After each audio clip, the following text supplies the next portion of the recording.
Hello दोस्तों, स्वागत है आप सभी का मेरे यूट्यूब चैनल पर। तो आज मैं देखूंगा MCA 013 का जून 2022 का सॉल्यूशन। ठीक है, इससे पहले मैंने 1 का ABC बना के डाल दिया है और आज देखेंगे 1 का D नंबर।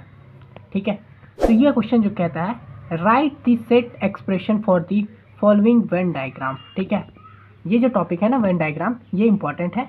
ठीक है, ये MCA 013 में आता है, 2 मार्क्स 3 मार्क्स 4 मार्क्स। ठीक है, तो हम लोग थोड़ा सा पहले वेन डायग्राम सेट एक्सप्रेशन के बारे में डिस्कस कर लेते हैं, फिर ये क्वेश्चन पे आएंगे। ठीक है, तो ये देखिए मैंने लिखा है, देखिए बेसिक ऑपरेशन जो होता है ना, 3 ऑपरेशन होता है जब आप लोग सेट वेन डायग्राम बनाने जाओगे एक्सप्रेशन में। तो यूनियन, इंटरसेक्शन और कॉम्प्लीमेंट। ठीक है, ये 3 होता है बेसिक ऑपरेशन।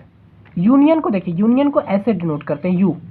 बस सिंपल समझिए, यूनियन यू से शुरू हुआ तो यू से डिनोट कर रहे हैं। ठीक है, ऐसे डिनोट करते हैं। तो देखिए मान लीजिए हम लोग ये बनाते हैं, इवेंट डायग्राम है ए यूनियन बी। तो ये ए है, ठीक है, ये जो है सर्कल ये ए है और ये बी सर्कल है। ठीक है, तो अगर यूनियन करते हैं ना तो ये पूरा पार्ट इसका सेलेक्ट हो जाएगा, यानी कि ए यूनियन बी, यानी ए का पूरा बी का पूरा, यानी कि ए पूरा और बी भी पूरा। ठीक है, सिंपल यूनियन होगा तो सारा सेलेक्ट हो जाएगा। फिर इसी तरह से अगर इंटरसेक्शन होता है इंटरसेक्शन मतलब कि दोनों में से अगर मान लीजिए ए इंटरसेक्शन बी बोल रहा है, यानी दोनों में जो कॉमन है ना वो लिखो। ठीक है, वो भला होगा पार्टसिप। तो यानी देखिए ये ए है सर्कल, ये बी सर्कल है, दोनों में कॉमन क्या है तो सिर्फ इतना, यानी इंटरसेक्शन में ये हो गया। फिर इसी तरह से अगर कॉम्प्लीमेंट बोल रहा है यानी कि ए डैश, ठीक है, ए का अगर हम लोग कॉम्प्लीमेंट करते हैं इसको ए डैश पढ़ सकते हैं।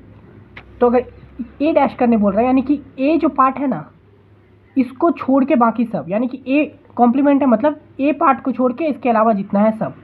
ठीक है, ये सिंपल बेसिक 3 तो था, आप समझ गए होंगे, ज़्यादा कुछ नहीं है।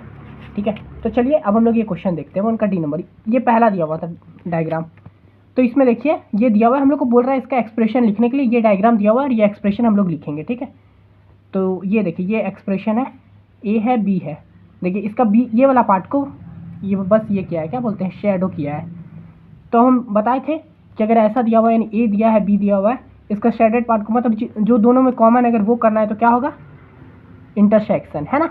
यूनियन का ऐसे होता है, ये इंटरसेक्शन है, तो ये ए इंटरसेक्शन बी हो गया इसके लिए। ठीक है, फिर ये दूसरा दिया हुआ था तो इसको भी वैसे ही देखेंगे, क्या है इसमें, ये ए सर्कल है, ये बी सर्कल है।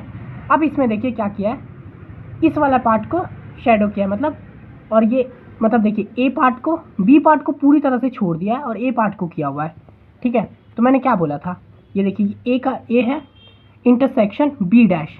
अगर हम बी डैश कर देंगे मतलब क्या हुआ, बी डैश मतलब क्या हुआ, ये बी वाला पार्ट को छोड़ के बाकी सब जगह शेडो हो जाएगा, है ना, बी डैश हुआ तो बस वही किए हैं, ए इंटरसेक्शन बी डैश, यानी कि बी डैश को हटा दिए, यानी कि टोटल बी डैश हट गया तो बचा क्या, ये ए बचा सिर्फ। और ये भी पार्ट, ये वाला पार्ट भी ब्लर नहीं होगा, मतलब शेडो नहीं होगा। क्यों नहीं होगा, क्योंकि ये भी बी का पार्ट है, तो सिर्फ इतना दूर हुआ।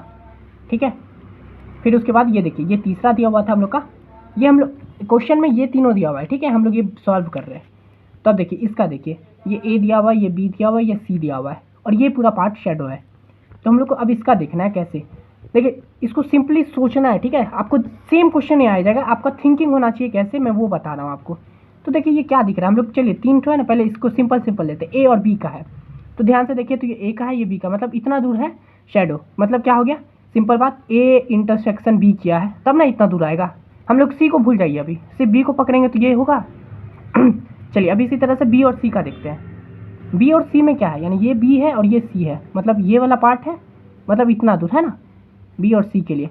ये भी देखो शेडो, यानी मतलब क्या, बी इंटरसेक्शन सी कर दिया है ना, तब ना इतना दूर सिर्फ पार्ट शेडो हुआ है। इसी तरह से ए और सी का देखिए, तो ये इतना दूर होगा ए और सी के लिए, मतलब इतना दूर पार्ट किया, यानी कि ए इंटरसेक्शन सी कर दिया है ना। हम लोग इतना पता कर लिया। अब देखिए हम लोग को ये तीनों पार्ट चाहिए, मतलब इसका भी पार्ट चाहिए, इसका भी पार्ट चाहिए और इसका भी पार्ट चाहिए। तो सबका अगर मैं यूनियन कर देता हूँ, है ना, यूनियन मतलब क्या, सारा। तो मैंने ए इंटरसेक्शन बी कर दिया, मतलब इतना। ठीक है, बी इंटरसेक्शन सी किया है, मतलब इतना, और ए इंटरसेक्शन यानी सी इतना, यानी कि मैंने इसका सारा यूनियन, मतलब मैं इतना सबको लेना चाहता हूँ तो मैंने वही कर दिया, ए इंटरसेक्शन बी का यूनियन बी इंटर सी का यूनियन ए इंटू सी कर दिया। ठीक है, तो ये पार्ट आ गया, समझे। आप समझ गए होंगे किस तरह से हम लोग को सोचना है। यहाँ पे देखिए ए का था, बी में बिल्कुल ही टच नहीं किया, यानी कि हम समझ गए कि बी को लेना ही नहीं है, तो इसलिए मैंने बी का कॉम्प्लीमेंट कर दिया, बी डैश कर दिया और ए के साथ उसको इंटरसेक्ट कर दिया, तो बन गया। ठीक है, ये तो सिंपल था। तो यही क्वेश्चन था वेन डायग्राम के ऊपर। ठीक है, सेट एक्सप्रेशन।